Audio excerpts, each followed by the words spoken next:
Hi, my name's Craig Ridley. I'm the founder of Profit Builder, a no BS community of trades-based contractors looking to improve their profit and free up cash flow in their businesses. Look, I was about to launch my signature profit coaching program for contractors this year, and along comes coronavirus. Like you, all of our worlds have been thrown upside down, haven't they? So while my profit coaching program is just going to be amazing for you when the world starts to return to normal, I know that you're more focused on survival right now. It's not profit that you're interested in. It's making sure that you can put food on your own table and get through to the other side with a business that still has a heartbeat. So let me give you a basic survival guide to get you through this crisis period, and then we can start talking about positioning your business for the recovery phase when things look just a little brighter than they do at the moment. I'll try and keep this information session as practical as possible, but look, feel free to throw specific questions to me at the Profit Builder Crew community if there's an issue you want more support with. You can join the crew for free at profitbuilder.co. Now, if you've been in business long enough, you will have already experienced the highs and lows of economic cycles. One minute you're flying, then the next minute your whole world just comes crashing down around your ears. Unfortunately, that's the life we all signed up to when we decided to go into business, even if we didn't know it at the time. But right now, we're stuck in possibly the worst of all scenarios. COVID-19 is a health crisis that's also driving an economic crisis. And no one's immune. It's global and it's across every industry. And we have no clear idea of how long it'll last or how bad it's going to be. Sadly, that's just our reality right now. As trades-based contractors, you need to protect yourself and your family from the health dangers, while at the same time trying to keep the business afloat and your staff employed. It's not an easy thing to balance, is it? I've got no doubt that there's going to be times over the next few weeks and possibly months that we all think it's going to be too hard, that it's going to go on for too long, that we're going to run out of money, that we'll never get the business going again. We're all going to go through the doom and gloom phase because, well, that's just human nature. But if I've learned anything over my 30 plus years working with business owners, it's that the sun always rises after a crisis, that life will return to normal again. And most times we can learn the lessons that life has thrown at us and we can rebuild our businesses to be even more resilient and more successful than before the crisis. We just need to keep our heads and sensibly work through all those normal phases of fear, anger, acceptance, planning, and then motivated purpose. My aim in this short information session is to give you some of the survival tools that you're going to need to be able to get through this crisis and come out the other side ready to capitalize on the opportunities that I'm absolutely sure will become available to you and your contracting business. But it's also really important at this time of crisis that you know that you're not alone in your struggles. Contractors all over the world are going through exactly the same mental, physical, and business struggles that you are right now. It's times like these that we all need to feel that we're part of a bigger picture, part of a community of people that really understand what you're going through. So if you find that the messages in this session resonate with you, and if you'd like to be part of a supportive global community of trades-based contractors looking to survive this crisis, have a think about joining our Profit Builder crew and get involved with the conversations. Look, we'll focus on survival tactics first, but as the wheel turns, which it will, we'll then start to look more deeply at the opportunities to rebuild your business and make the most of the inevitable recovery phase. So just follow the links around this video, join the crew for free and get involved. But look, enough of the introduction, let's get into it. So the first thing I want to talk about is the importance of mindset at a time of crisis like this. You know, it's so easy for us to panic and stress and worry, but you can't make good decisions when you're in that frame of mind. You need to keep yourself informed about what's happening in your industry and your community, and you need to rationally think your way through the issues and the solutions. Your first priority must absolutely be to ensure the personal safety of all of those people around you. That's your family, that's your staff, and most importantly, it's also yourself. Without health, you've got no life and you've got no livelihood. So make sure that you follow all of the common sense guidelines of social distancing, personal hygiene, and quarantining any sick team members. So once you've got the health issues under control, well, at least as best that you can, you need to then think about developing a base survival strategy for the business and for you personally. Ultimately, you need to be able to make a decision on whether to close the business or whether to keep the doors open in some fashion. And to do that, you have to understand the baseline cash flow that you're going to need to cover your essential business costs and to keep your family safe and happy. You need to know where you can access enough working capital and how long you can last before that cash gives out and you're forced to take a more aggressive survival strategy, whatever that might be. There's no right or wrong answer in this. I mean, we're all in unique positions and we all need to make unique decisions that work for us. But what I think is important though is that you keep the lines of communication open with everyone around you. Now's not the time to be withdrawn or be seen to be stressed or defeated. You need to be open with your family, open with your staff, your suppliers and your clients about the position you're in and the decisions that you need to make. You're not alone in this struggle and you're definitely not a failure if you have to make a decision to close the doors just to preserve your assets during this crisis. Try and project a practical and an optimistic outlook on life rather than walking around like you've got the weight of the world on your shoulders. I mean, you will be amazed at just how much quicker you'll recover from the crisis, both economically and mentally, if you just roll with the punches and keep moving forward now rather than wallowing in self-pity and trying to fight what really is just the inevitable. I'm a massive believer in the view that there is always a silver lining in every cloud. There are always opportunities in every crisis. You just need to know where to look and how to position yourself to capitalize on those opportunities when the time comes. I saw the proof of this after the global financial crisis of 2008. Good businesses looked for the short-term opportunities in the crisis to build loyalty with their clients just by being there for them when they need you the most. They targeted the changed needs and priorities of the clients to remain relevant and profitable. And they outlasted their competitors and built market share as their competitors failed. Rather than lying on the couch watching Netflix, now is the time for you to position yourself to capitalize on the longer term opportunities that will come. Now is a great time to look at your business as a clean page and use the business lessons that you've learned over the years to restructure the business to be more profitable, more resilient, and more successful when this crisis eases. You now have the golden opportunity to build the business you've always wanted rather than keep running on the hamster wheel, which is the business that you've become a slave to. You know there's a better way to run your contracting business. You know there's a better way to live your life. So now is that opportunity to finally become the business success that you've always wanted to be. Don't let this opportunity pass you by. So get your mindset under control and make some great decisions that are right for you and are right for your family. If nothing else, try and appreciate the small mercies that are going to come from this COVID lockdown, like the unexpected opportunity to slow down and recharge your batteries, the ability to spend some quality time with your family, and the free time to improve your business knowledge and build a better contracting business that will reward you for many years to come. When's the last time you found yourself with the free time to do all of that? Don't waste it.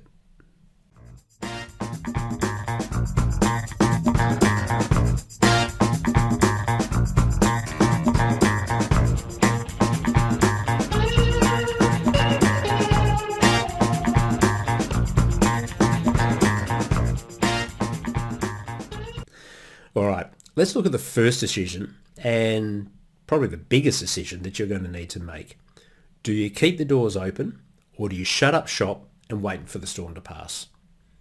Both can be valid outcomes for you, but let me just give you a rational way to think your way through the decision process. You can't risk making a big decision like this based on nothing better than an emotional overreaction or just a hunch.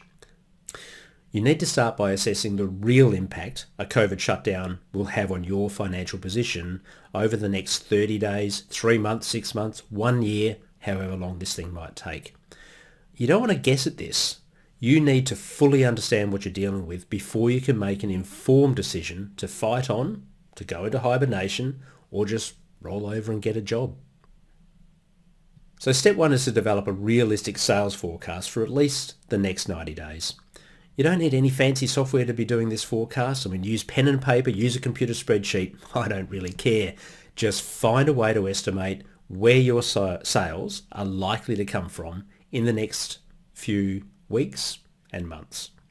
Think about what might happen to any large project work that you're involved in. What's going to happen to the recurring work contracts that you normally rely on? What are the opportunities for you to be able to get in new work? Now, be specific on clients and service lines and be conservative on the numbers. You might want to run a worst case forecast and a business as usual forecast, but just be realistic in your estimates. You're not trying to trick a bank manager with these forecasts. You're trying to make a decision on your own business survival. So now is the time for complete and utter honesty. Now, once the sales forecast is done, you need to feed that into a cash flow budget because we all know that cash is king. You can make all the sales in the world, but if you don't get paid in reasonable time, you're still going to go broke. That's just business 101. Nothing's changed there. Use a cash flow budget to understand what expenses you need to pay and in what time frames. In times of a crisis like this, I'd say that you're going to need to run that cash flow on a weekly basis rather than a monthly basis like you'd normally do in the good times. You need to be really close to your numbers right now. You can't wait a month to see if your first guesses were right or wrong. You need to make lots of small decisions quickly and often. And the cash flow budget is the best tool that you've got to be able to drive that process. So factor in likely slow payment terms for clients and understand your ongoing capital commitments like loans, taxes, personal drawings. It's this cash flow budget that will show you whether you can survive in business or not. It's this cash flow budget that will tell you what your working capital needs are going to be, how much of your cash reserves you're going to eat into, or more likely, how much extra overdraft you're going to have to negotiate with your bank.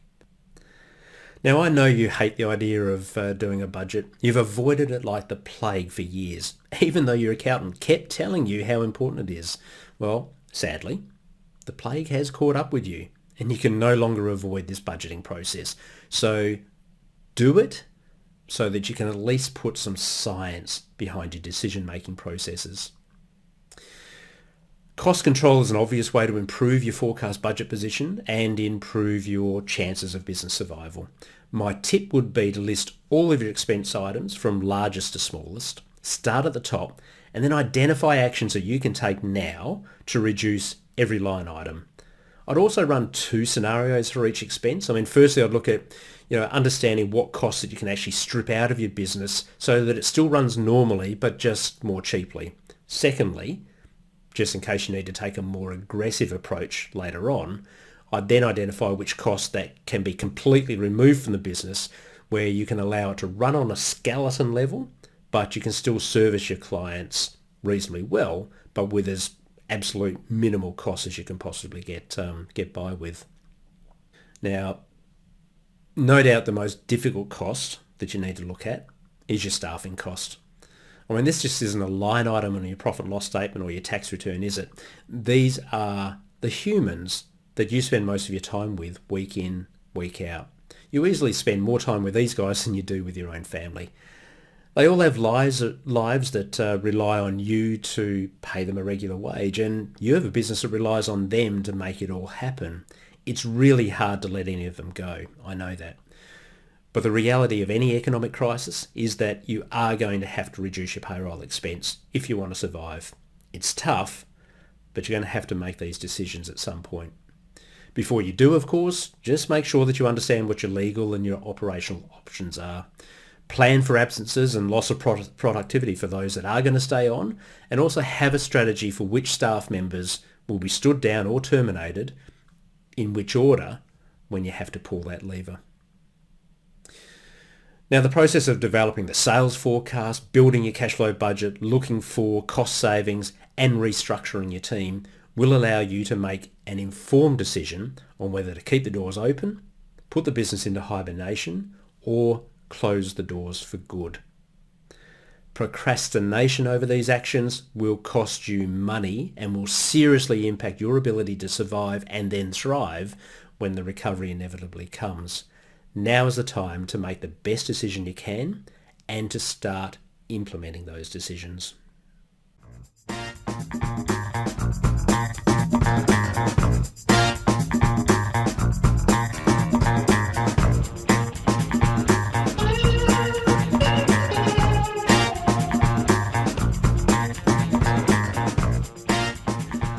So for now, let's assume that you've made the decision to keep trading. You know it won't be easy, but you've decided that that's the best option for you, your business, and your family right now.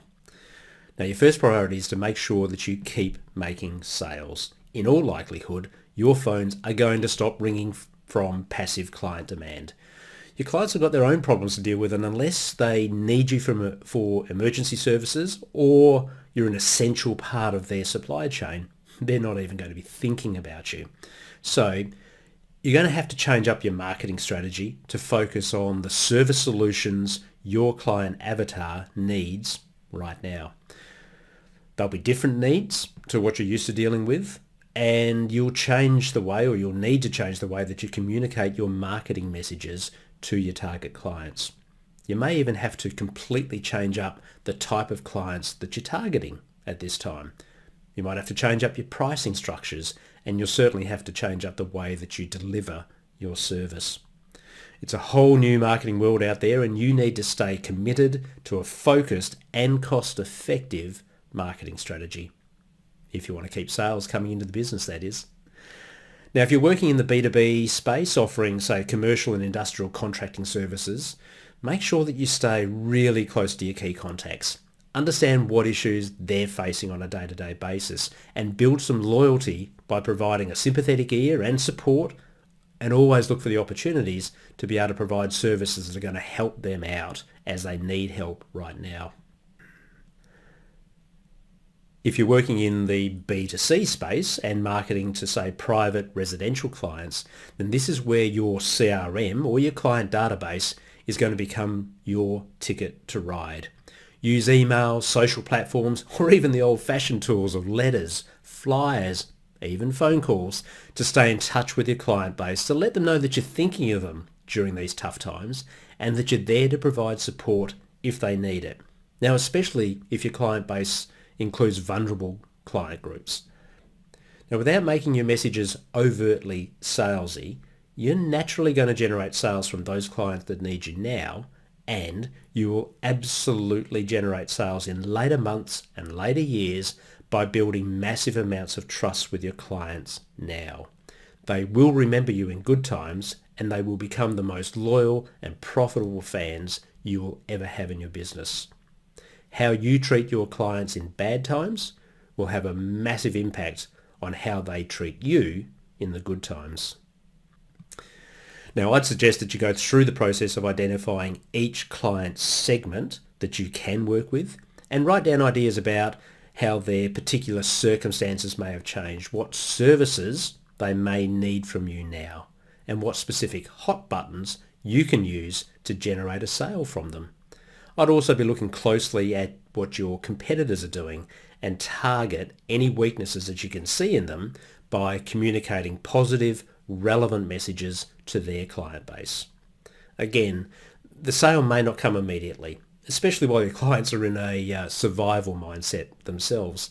You may need to play the long game and be patient with this. But if you do your client profiling properly and stay committed to an effective marketing strategy, you should be able to find a way to position your business to pick up the sale when the time is right for your client. The alternative is to do nothing different and just sit by the phone and wait for it to ring like it did 6 months ago. I'm happy to be proven wrong, but look, my guess is that the phone will not be ringing and your email will not be pinging unless you start to get really proactive in your marketing strategies. Now, my final word on your marketing strategy. I hate the idea of discounting prices. I just think it devalues your brand, commits you to a price-based marketing position, and ultimately it costs you massive amounts of profit. But there are times where you really have no other option. And now is probably one of those times. All of your clients will be struggling financially and emotionally. They'll lack confidence in their future, and they'll be more focused on survival than improving their lives. So in that environment, you can't be seen to be charging premium rates. You need to be playing a fair game with your clients. So if I can find any positive at all about a discounting strategy right now, and I hate it, it's probably making sure that your clients at least know that you're offering them the discounted rates so that you can support them during these tough times. So for once in my life, and I do hate this, I'm going to recommend that you actively look to discount your rates to win more work. But just be really careful on your margins and your bottom line profitability. You need sales to keep your team employed, that's a given, but just make sure that you're not winning work that you'll make a loss on. There's a balance in all of this, so just stay close to your numbers every day. Buy some loyalty in the short term, but get back to value pricing as quickly as you can.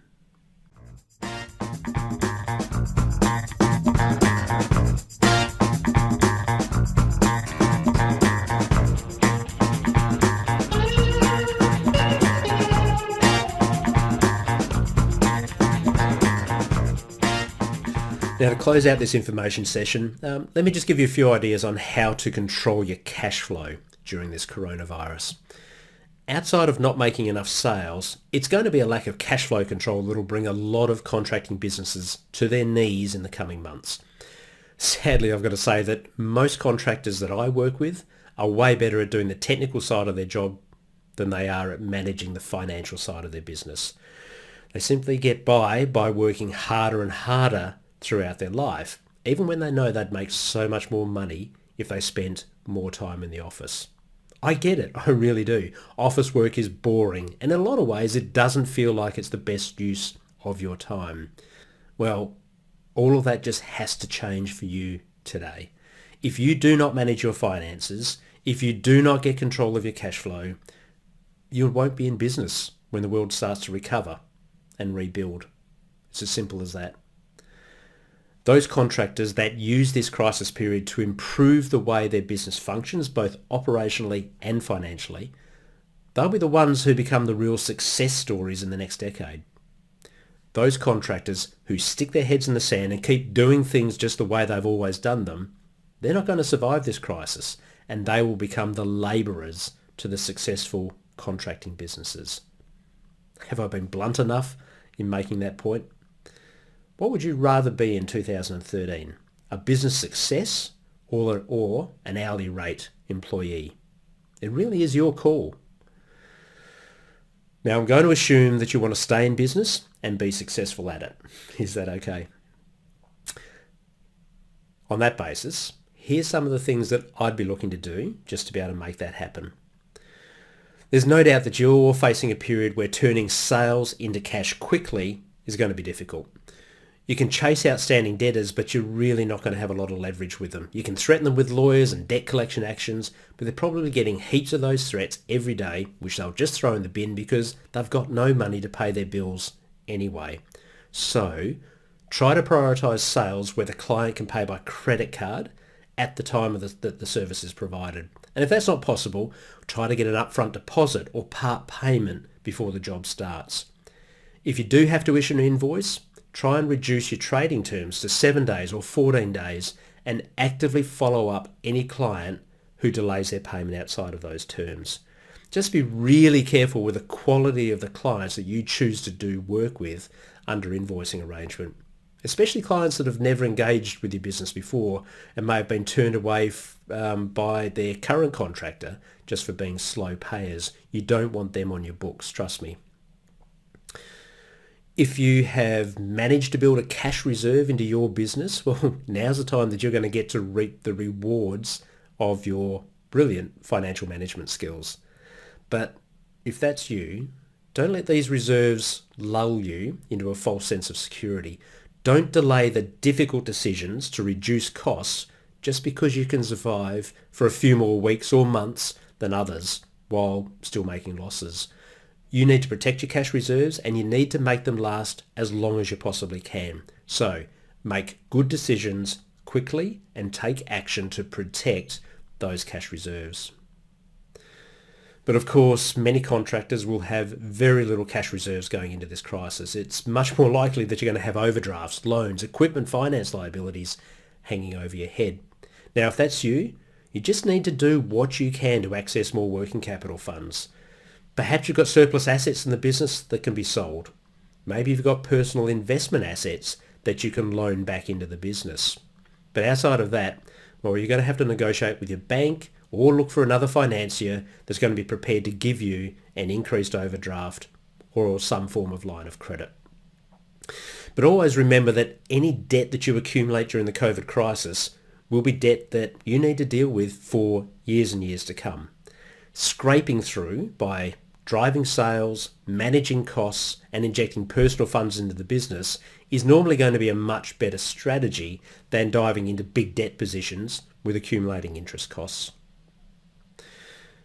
Be proactive with your bank and your equipment financiers and ask for repayment relief on loans to try and preserve your cash flow. Again, the debts aren't going to go away, but you just buy more time to keep the business afloat and make it through to the recovery phase where hopefully you can get back in front of your repayments.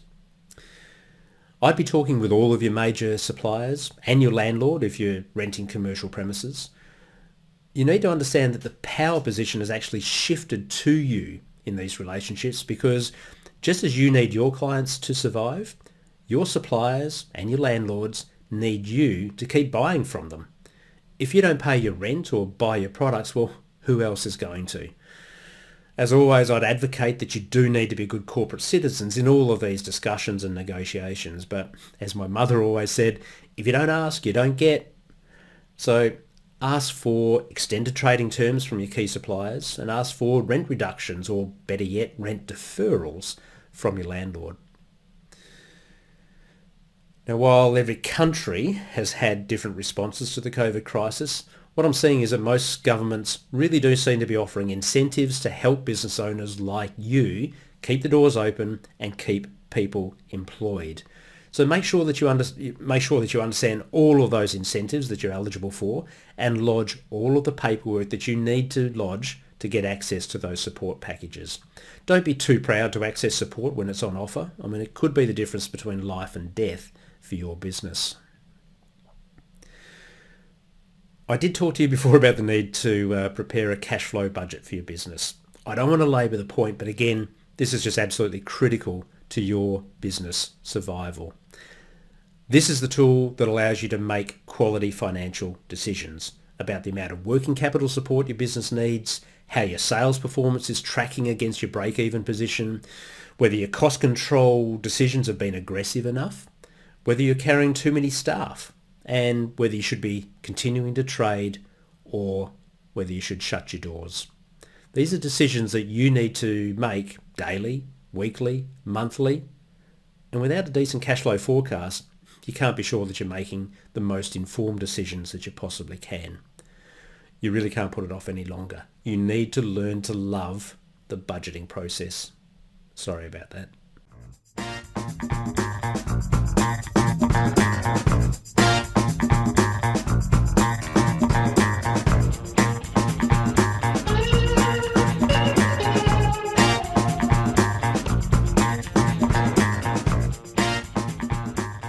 So look, that's about all I have to say at the moment. Let's acknowledge that these are really difficult times for all contractors around the world. You're not alone in your struggles, but I know that it can definitely feel like that at times. Keep a calm and positive mindset at all times, and you will make way better decisions than what your competitors are doing right now. Outlast your competitors, and you will emerge a much stronger business than before. Understand your real financial position and your opportunities for making future sales. Understand where you can cut costs, including your payroll costs, and still be able to provide a viable service to your clients. Understand how you can manage your cash flows and where you can access working capital from your own reserves, from banks, from suppliers, from landlords, and maybe even from the government if you have to. Once you have all that data, you're then in a position to make a really solid decision on how to play out the next phase of the coronavirus crisis. Should you continue to trade? Should you put the business into hibernation so that you can limit your losses and be ready to spring back to life when the recovery comes, which I guarantee it will come? Or is now the time just to turn your back on a business career completely and look for a contracting job? There's no one right decision for every contractor. I mean, everyone needs to make the decision that's best for them and their family. Everyone has their own unique decision to make. But you cannot escape the fact that every contractor, and that includes you, has to make a decision and make it quickly. You can't procrastinate in this one. Choose a strategy and implement it. Keep reviewing the strategy over time and pivot when you have to based on how your business and the economy is performing through the different phases of this crisis. Look, I wish you all the luck in the world as you make these decisions, and I really do look forward to the day when we can all start talking about how we can capitalise on the opportunities that will emerge during the recovery phase. Thanks for taking the time to sit through this information session. Look, I really appreciate you for doing that, and I hope that my messages are useful for you. If you want any support from me to help you make decisions, or if you want to just connect with our community of contractors, please come and join me as part of the Profit Builder crew. Come to profitbuilder.co and you'll find us. Or if you want it to keep it a little bit more personal, you can hit me up on email if you want that more personalised response. My email is craig@profitbuilder.co. I'm here to help you in any way that I can. So let me say bye for now, and please stay safe.